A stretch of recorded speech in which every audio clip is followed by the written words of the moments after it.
Welcome to Agency for Agents, a podcast for real estate team leaders and independent brokerage owners looking to maximize profits, effectiveness, and gain freedom for their team and business. Your hosts, Christine Andreasen and Aaron Hendon, have been running one of the most successful real estate teams in the Seattle area for more than 8 years. They know building a winning team means finding ways to empower, nurture, train, and develop individual agents to discover their own power, their own agency. On the podcast, Christine and Aaron interview thought leaders in real estate and personal growth to help you impact both your performance and your teams. We know it takes a lot, and leaders and brokers that crack that code reap the rewards of success greater than any they could ever achieve on their own. We're welcoming Keira Ingram to the show. For the past 16 years, she's been specialized in making real estate bosses and changing people's lives through leveraging the power of real estate. A long time ago, she realized that wealth is built, grown, and maintained through the game of real estate. Since the realization, she's been at work with real estate agents, investors, and small business owners to use that game to obtain the lifestyle they want and deserve, legitimize their businesses, put money in their bank accounts, build generational wealth, and make their dreams a reality. She's a mother, a wife, an ordained minister, a multi-state real estate broker, a businesswoman, an author, and a strategist. We really are excited to talk to Keira Ingram.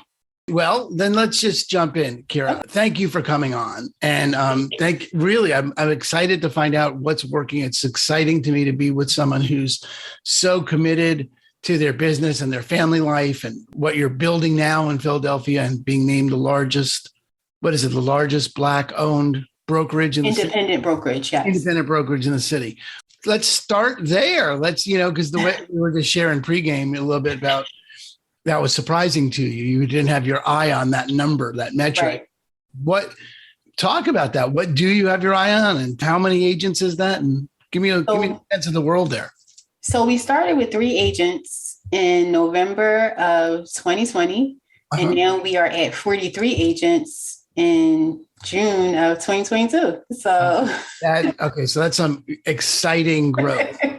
Yeah, it is exciting. That is cool. All right. Well, talk about that. What did you have your eye on? How did you build it out that fast? Talk to me about what's important to you. So what's important to me is my mission, which my mission is, although we help everyone, we love everyone, my mission is to increase real estate education, ownership, and wealth in Black, brown, and underserved communities. Mm-hmm. So that's just been my, everywhere I go, every room I'm in, this is what I'm talking about, making sure that we are trying to service the community and do classes, making sure that we're doing food collections. We just had one on Saturday when we just found someone that was on TikTok that was giving away food in one of the worst areas in our city. Mm-hmm. We collected food and socks and just all type of things for him. So that's really been my focus, is to focus on community service as well as focus on agents outside of their numbers. That's it. Great. And when you say agents outside their numbers, that obviously means something to you. That's a code word for something. What is it? So that's mindset, what's really going on with you, how you're dealing with life. I feel like this is the most stressful period of time in my lifetime. I mean, I'm only 39, but still it's, we've had some pretty crazy stuff happen over the years. People are I have never seen people as stressed as they are right this second. And it's been years of this, unknown with COVID and then the racial and, diversity issues and just all of this stuff. So really focus. We have a prayer every Monday morning. People don't have to attend if they don't want to, but they can. Some people never attend, but they throw out their prayer requests to us. So we add them to the list. We have mindset class every other week where we're literally talking about how to change your mindset, how to not be scared of success, how to not be scared of failure. We've done breathing exercises. We've done yoga. So we're focused on all the stuff, not just the money, because I feel like COVID has made everyone more aware of how important life in general is. Mm-hmm. And not only the money part will come, but what kind of impact are we having on our communities? How much are we valuing the time that we have here on earth? And what are we doing with it? And it's so great. So much of that is unique and so much of that is similar to what other agents talk. I mean, I don't know. You're my first ordained minister broker owner, right? Other than me, but I'm a Universal Life Church, so it doesn't really count, you know. I married someone over the weekend. I married my nephew. Oh, cool. Very cool. Yeah, so it counts. But you're an ordained minister, yes? Yes. Yeah. And I've been ordained since I was 14. Well, I was a minister since I was 14. I've been ordained since I was about 19. That is just so cool. And so but you're my first prayer group interview. But at the same time, that world of outside the numbers and taking care of people and listening for their growth, their personal growth, and knowing that the numbers take care of themselves when your attention is on growing people, developing people. Right. No, that is a drum that every broker owner and team leader bangs on as a call, right? And then the other thing is just beautiful is the mission is bigger than we're going to flip, we're going to turn 200 sides this year. There's actually a mission, to educate. Talk to me about what programs you have to educate the Black, brown, and underserved communities. What do you do to provide education? So we do the normal home buyers classes. We do home seller classes. We found that there were a lot of home sellers who during COVID, maybe you didn't pay your mortgage because you didn't really have to. You had excuses. And now you have equity, but you have no idea what to do because you weren't paying it and you don't want to get kicked out and you have equity. So we've been educating people around that. We also been doing a lot of financial literacy classes. People don't have any clue of what money really does and what you can do with it and how it can build wealth. We have done classes about life insurance. So just all of the basic building blocks that most people aren't taught in school, but in underserved communities, it's even worse. So we've really been working on trying to help people not be embarrassed about what they don't know and bring in the professionals to talk to them about where they really are and where they can go. Great. Now, do you do those on Zoom, in person? We do a lot of them in person, but we do have some classes on Zoom. Just last weekend, we did a HUD certified class via Zoom, and we also did it in person as well. And when you're doing those classes on Zoom, how do you promote them to the community? How do you get people there? How many people do you expect at one of those? So the one we just did this weekend, we had about 135 people between Zoom and in person. And one of the easiest things to do, which I never thought of, this was really my son's idea. We literally make every agent a personalized flyer, put their faces on it, put their names on it, ask them to share it with their social media followers. And it works better than buying ads. And we can fill up every single class that we have. That is brilliant. So every agent has their own personal branded flyer for that meeting. Yep. And we call it social swag. So they expect to receive something personalized every month from my son. And he makes some personalized social media stuff that they can share on their page with our logo on it. And is it just like a calendar of the events, or is each event its own ad? Each event has its own flyer. It's great. Yep. And the classes are free? Most of the classes are free. Sometimes they have a small cost, like maybe $5 or $10. But the one we just had this weekend with 135 participants, it was free. And we leave with a list of probably 200 people because some of the people didn't show. Right. And then the agents follow up with them during the week after the event. That's dynamite. And just Eventbrite for the tickets and registration? Eventbrite and then on our website.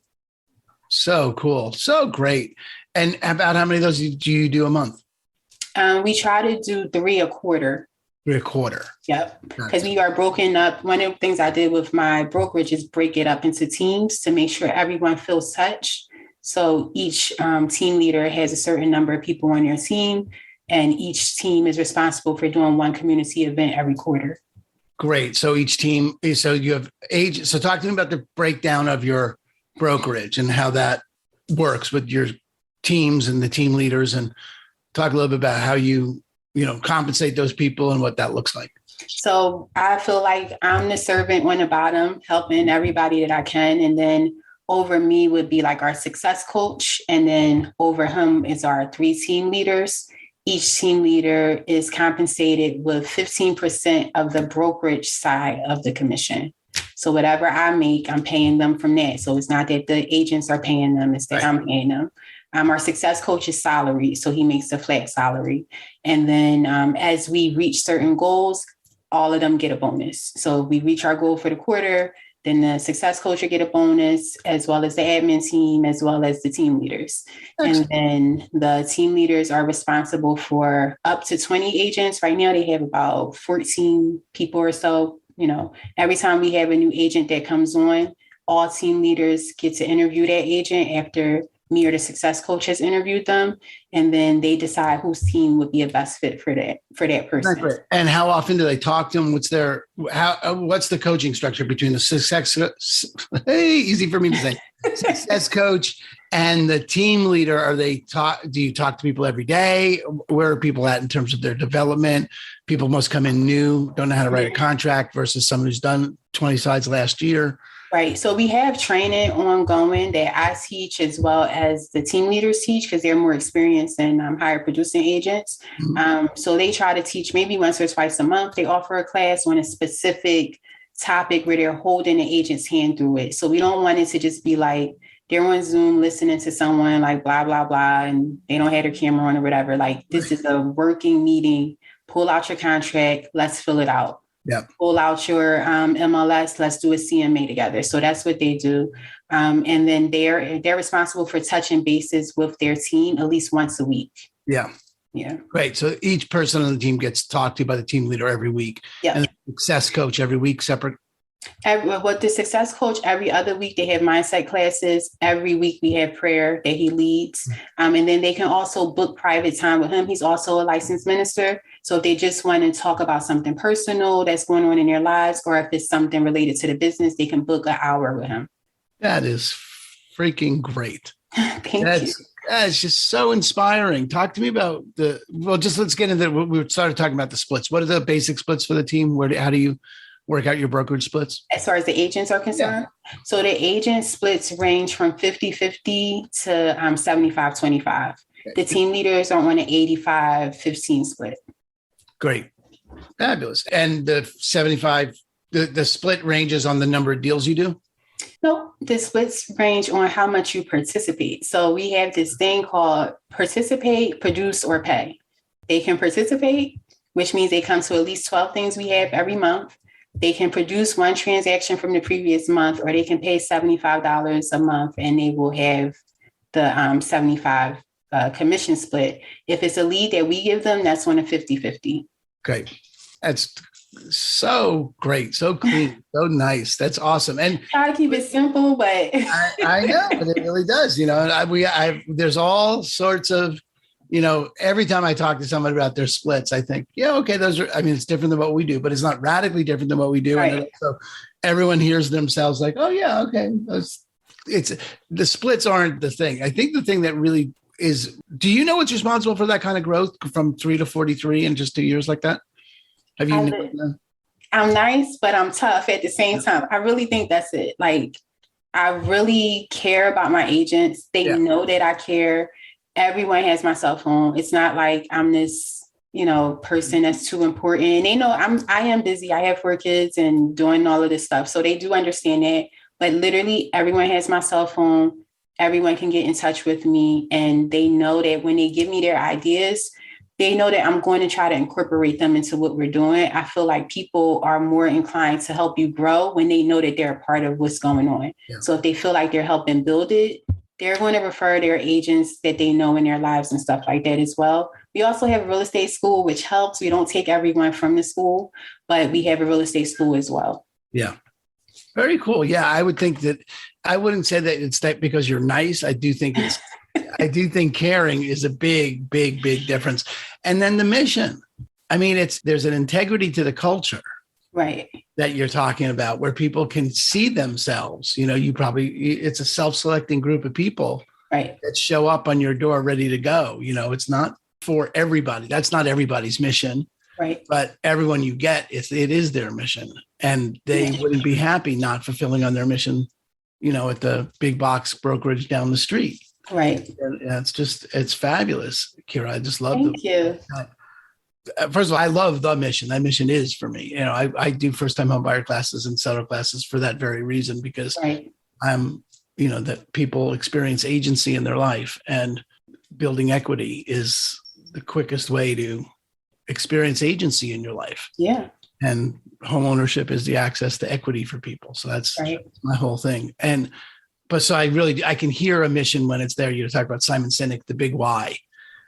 That's your why, is you're here to take care of, serve the underserved, traditionally underserved communities. That's awesome. Thank you. So what's next? How do you, here you are, 2 years in, now you're the largest independent Black-owned brokerage in Philadelphia. Now that you know that, what do you see? What are you out to build? What are you creating as next? Well, we want to just keep growing. I would love to create a space that is agent-centered, where we have, like car detailing and the dry cleaners and a little daycare for all of our agents in one facility. I would love to have something like that. We want to keep helping people. My first goal was like, okay, if we can just get 25 agents. So now I'm like, okay, maybe we'll get 50, maybe we'll get 100. So I really don't know what God has in store for us, but we're in the process right now of adding a mortgage company internally. So that's big for us. I just want to keep adding and growing and really focus on meeting the needs of the agents. I think that this market shake up, whatever people want to call it, I'm not scared of it. I feel like it's going to be okay. But I think that the brokerages that are able to, number one, stay open, and number two, really meet the needs of the agents outside of just how much money they're making, are the ones that are going to thrive. So I just want to make sure that I differentiate myself from the other brokerages in that way. Yeah, I hear you. I do. I'm exactly the same way. I think that's exactly right. I think the shake up of the market, the whatever this is, the shift, is going to shake out the weaker agents, and the weaker brokerages that don't actually take on developing their people. Right. Great. And I guess, you covered so much, and I just love the clarity with which you speak about what you're up to. It's give me some stuff that you read. Give me some stuff that other people can, that you use as source material, both inspirationally and for your business, so other people can get connected to how you've developed yourself. I'm a nerd, so I read everything, literally. So there's not like one particular thing that I read. Like if there is on my Amazon list of books, it's probably over 100 books, and I'm just trying to buy them as I get time.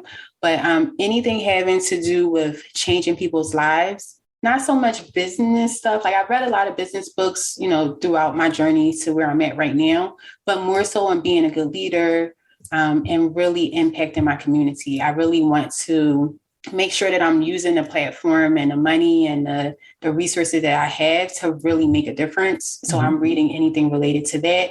Of course, I'm reading all of the boring Forbes and Washington Post and Philly Inquirer, like all of those newspapers, everything they were supposed to read, I'm reading that as well. But at this particular point, I'm not so into the news of what is happening in the market. I feel like the news it scares everyone, and it's usually behind the fact. Anyway, it's like way behind the fact long ago, and it's not applicable for every market. Right. So I'm really like into all of the reports in my MLS. I have Bright MLS, so I'm studying those financials that most agents never even look at. I'm studying the days on the market. I'm studying the price changes, the price drops in different neighborhoods. And I'm sharing that information with my agents so that they can, guide their clients accordingly. And of course, the Bible. I read the Bible all the time, so that's helpful. But those are the types of things that I'm reading. And it doesn't have to be from some established author. It could just be some good inspirational information that can help me change other people's lives. Great. And what's open on your book nightstand right now? What are you reading? Right now, what's open on my nightstand is E-Myth, which I have read 100 times. Yeah, I always come back to it. I feel like no matter what, I always come back to it because it's always something new you can find in it. And because I'm going over Profit First with my agents, I'm back into Profit First all over again. So those are like recurring books that I just keep them and then I just pull them back out every now and again. So those are the two things on my nightstand right now. Fabulous. Well, we're two really basic, solid books, Profit First is life-changing, both life-changing books for me. It's really great. And Think and Grow Rich. Yes, that's one of my favorites. Every year. They're totally making a movie about it. But it looks a little cheesy, but whatever. It looks a little cheesy, but I'm still going to watch it. Whatever, that's why you can't get that message enough. Have you read It's Napoleon Hill. It's the devil. You would dig this. Hang on, Keira. I'm going to because it was written after Think and Grow Rich, and it was never published because he was afraid it was too controversial. Oh, wow. Outwitting the Devil. No, I never heard of it. Keira, as a minister, it's going to blow your mind. Outwitting the Devil, Napoleon Hill. Okay. I got it on Audible. And it is an interview. It's Napoleon Hill interviewing the devil. Wow. And it's mind-blowing. It's so great. It's got a long intro, stuff before you get to it. But, given everything that you've just said about mindset and all that world. Right. Outwitting the Devil. It was one of the books I picked up off this podcast. Someone else recommended it. And I was like, because I always pick up what people recommend. If I haven't read it, I'm like, I'll listen to it. And it is great. I want to look into that. Yeah. Really good. As a minister, I think you really, really appreciate the space of it. But it really was, he was afraid it was going to be way too controversial. And it wasn't printed till the mid 80s. Wow. 1980s. Right. So just fabulous. Anyway, cool. Keira, is there anything else that you want to say about the brokerage or anything else you want people to know or how they can find you or anything else that I didn't ask you that I should have asked you? The best way for them to find me is on Instagram. It's at ki.queenpen.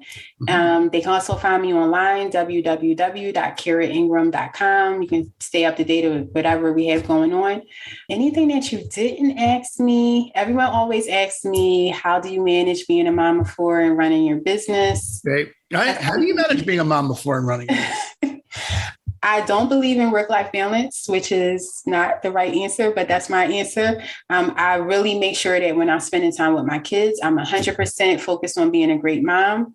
When I'm not with my kids, I am not 100% focused on being a great mom. I'm focused on my business. And I think that's what has helped me be able to grow and prioritize things at the moment. I think too many times, especially women, we put it on our plate that we have to have perfect balance and be able to prioritize everything. And that didn't work for me. So this is what I do, and it's worked so far. It's awesome. I would say that means you have perfect work-life balance. It's not, but that's the perfect work-life balance. When you're at work, you're at work. And when you're with your kids, you're with your kids. And when you're doing something else, you're doing something else. But everything else is not balanced at all. That is how you've balanced it. And are your kids healthy and well and strong and great? They're great. One's about to go to college. So I think I'm doing okay.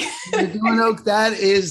That's the evidence of work-life balance, not the standard in your mind. And that is the problem that many, many women face. And again, this is one of the great injustices and imbalances in our culture is that men don't have that double standard. I've never once, not never once, there are times where I've gotten into, I should be doing something different than I'm doing as a dad, but I don't carry the weight that I know the women in my life carry. Right.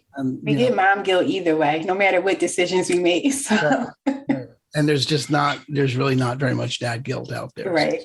Right. And as someone who cultivates guilt and shame, like I do, that's not one of them. So, right. Anyway. All right. Very cool. Well, Keira, it's a delight to talk to you. I so appreciate you. I'm sure we'll stay in touch. Yes. And people get in touch with you on the show notes. Thank you so much. Have a great, great day. Okay. You too. Great to meet you. Thank you for tuning in to another episode of the Abundant Life Podcast, brought to you by Christine & Company and eXp Realty, the global online brokerage powered by top agents and cutting-edge technology. If you liked what you heard, consider subscribing wherever you listen to podcasts. Your hosts have been award-winning brokers Christine Andreasen and Aaron Hendon. For more on them, visit christineandcompany.com.